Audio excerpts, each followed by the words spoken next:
Plusieurs dizaines de chats et de chatons squelettiques enfermés dans des clapiers à lapins. Des canetons vivants sans eau et sans nourriture pour certains retrouvés morts.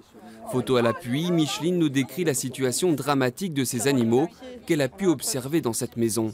Elle a pu rencontrer la propriétaire des lieux, une personne âgée de 79 ans. On est vraiment déconcertés de voir ça. Elle a aucune explication à nous fournir. Pour elle, tout est bien. Elle ne se rend pas compte Moi, je crois. Moi, j'ai l'impression que c'est pas volontaire. Elle ne doit pas se rendre compte. Parce que c'est vrai qu'on voit des actes de cruauté, les gens sont méchants. Ils vont faire des actes de cruauté à un animal. Mais là, je sais pas. Vraiment, je suis déconcertée de voir ça.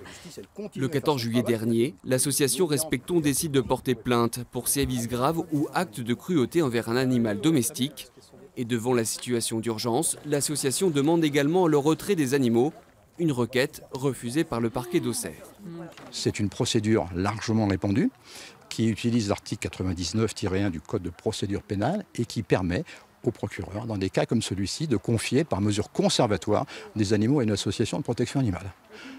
On la pratique souvent, des animaux nous sont souvent confiés, mais là, curieusement, c'est une fin de non-recevoir. Et aujourd'hui, comme vous pouvez le constater, on s'est déplacé après avoir prévenu tous les interlocuteurs par mail qu'on allait venir, qu'on savait pertinemment que notre action était illégale, que l'on encourait des peines, des sanctions, mais malgré cela, on s'est déplacé et le résultat est que les gendarmes sont là, nous empêchent d'intervenir.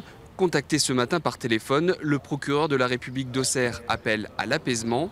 Selon les dernières constatations effectuées sur place ce matin par la gendarmerie, les animaux seraient mieux traités et mieux nourris. Concernant la procédure en cours, le parquet d'Auxerre a estimé qu'il s'agissait de mauvais traitements à animaux, suite à une négligence coupable, mais non d'une volonté délibérée d'exercer des sévices ou des actes de cruauté. La propriétaire des animaux devrait être convoquée devant le tribunal de police à l'automne prochain.